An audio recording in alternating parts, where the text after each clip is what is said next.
or lined by ciliated columnar epithelium rich in mucus secreting cells. Now cartilaginous rings. What are cartilaginous rings? These ring-like structures. These ring-like structures are the cartilaginous ring which are present on the primary bronchus, secondary bronchus. But as you move downwards or posteriorly, they become thinner and finally disappears over the bronchioles. There is no cartilaginous rings over the bronchioles. And also they are the incomplete rings. This C. Incomplete dorsally. They are not the complete rings, they are the incomplete rings. Cartilaginous rings incomplete dorsally supports the wall of trachea and bronchi to collapsing. The rings become thinner posteriorly and finally disappears over the bronchioles. So here we're done with the respiratory tract. External nares, nasal chamber, internal nares, pharynx, larynx, trachea, bronchi, bronchioles. Now we will study about the respiratory organs. Respiratory organs, they are the pair of lungs are present for respiration in rats,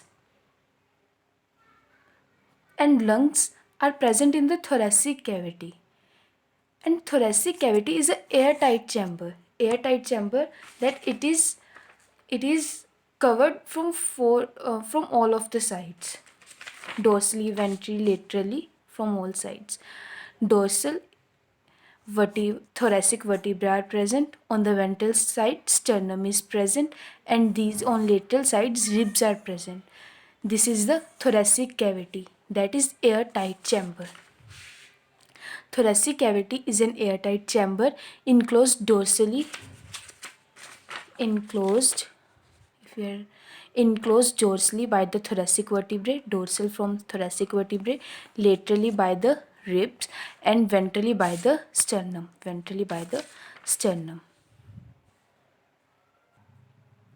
Each lung is enclosed in two membranes, or these membranes are known as pleura. The inner membrane is known as the visceral pleura, and the outer membrane is known as the parietal pleura. The two pleura are continuous with each other over the bronchi. In this diagram,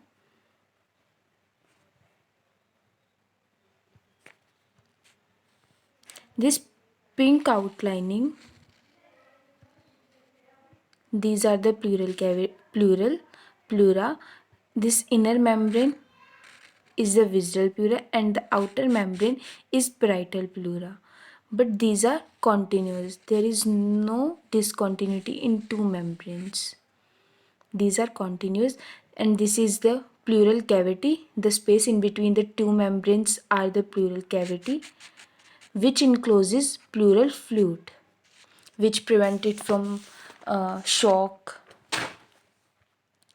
The two pleura are continuous with each other over the bronchi. A very narrow space exists between the two pleura. It is known as the pleural cavity and contain watery fluid, that is pleural fluid, lubricates the pleura so that they can slide over each other without friction, that expand and contract easily, expansion and contraction in respiration. Now we will study about the lungs. Lungs are soft, spongy, elastic organ of pinkish color. Lungs are divided into two, right lung and left lung. The interesting thing is that the left lung is not dissected into any further lobe. Left lung consists of only one lobe and the right lung consists of four lobes: anterior, middle, posterior, and the fourth is median or post-caval lobe. As shown in this diagram, the left lung is not dissected. It consists of only one lobe. Left lung, only one lobe.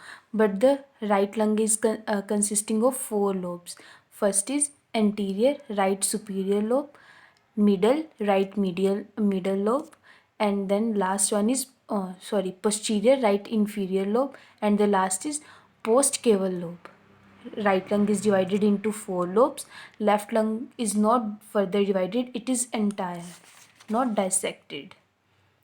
And the postcaval lobe lies in contact with the diaphragm and apex of the heart. Now, further, tertiary bronchi. Uh, we studied in the respiratory tract that primary bronchus enters the lung, and then secondary divided into secondary bronchi, then to tertiary bronchi to bronchioles. Now from these, bronchioles is further divided into few thinner branches known as the alveolar duct. After bronchioles, it is further gives alveolar duct which open into the blind chamber or blind chamber known as the alveolar sac or infundibulum. I'm going to see in this diagram. This is the primary bronchus. This is the primary bronchus divided into secondary. Secondary is further divided into tertiary, and tertiary is further divided into bronchioles. Bronchioles give alveolar duct. Bronchioles give alveolar duct.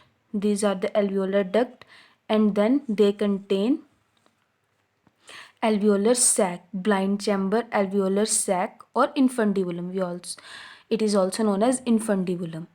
Now, alveolar sac consists of two parts. It consists of, first of all, central cavity. This is the central cavity, which gives the blind sac structures known as alveoli.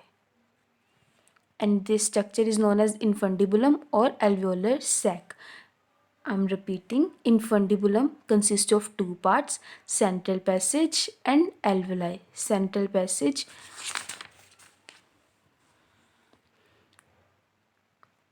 Alveolar sac consists of central passage giving of several small pouch, air alveoli or air sac. They are made up of squamous epithelium. They are thin walled and also they are made up of squamous epithelium. It is further lined by mucus and is closely surrounded by the network of capillaries.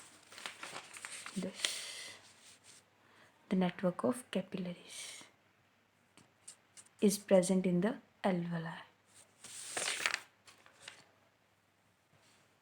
With the result, diffusion of gases between the blood and alveolar sac takes place easily and quickly. First of all, it is thin walled, therefore diffusion becomes easier. Hence, diffusion of gases between the blood and alveolar air becomes easy and quickly. And now,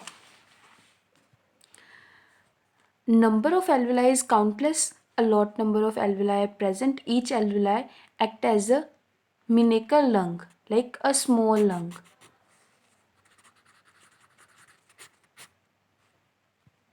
Now, group of infundibula, matlab alveolar sac. From this diagram, this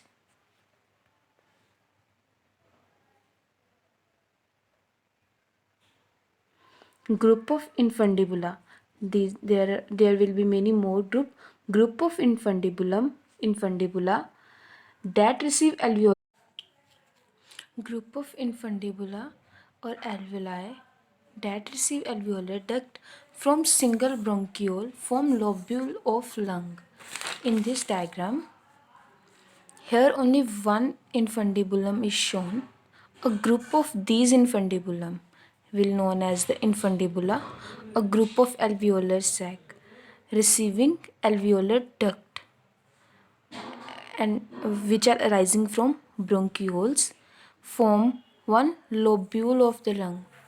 We are amazing that there are a lot of alveolar duct and a lot alveolar duct is present here and forming the alveolar sac. A group of infundibulum plus alveolar duct plus bronchioles form one lobule of the lung. Each lung has innumerable such lobules.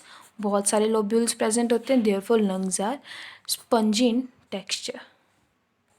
Now we will learn about the working of respiratory system, that how respiratory system works.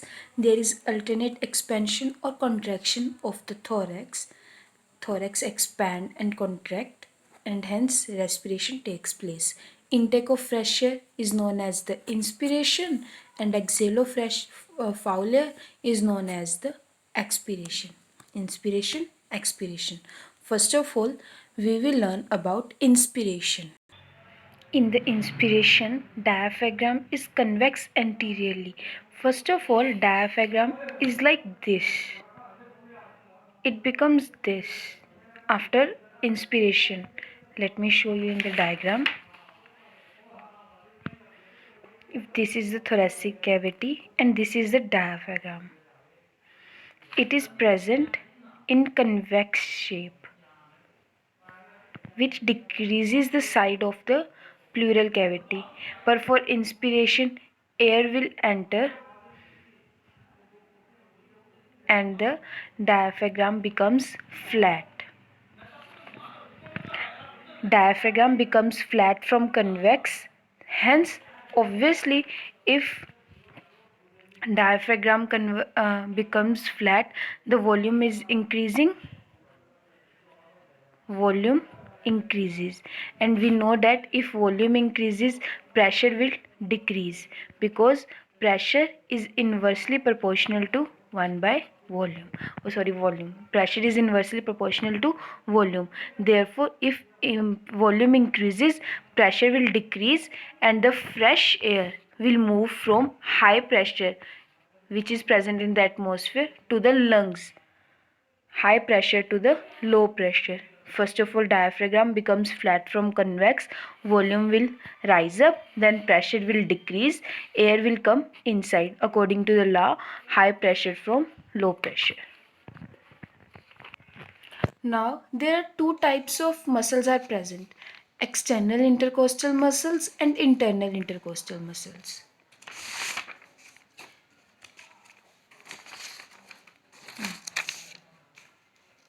This from here, external intercostal muscle is arising, and at this junction,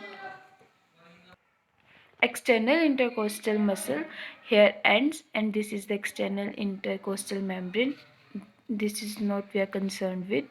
This is the external intercostal muscles, and the fibers of external intercostal muscles are directed anteriorly.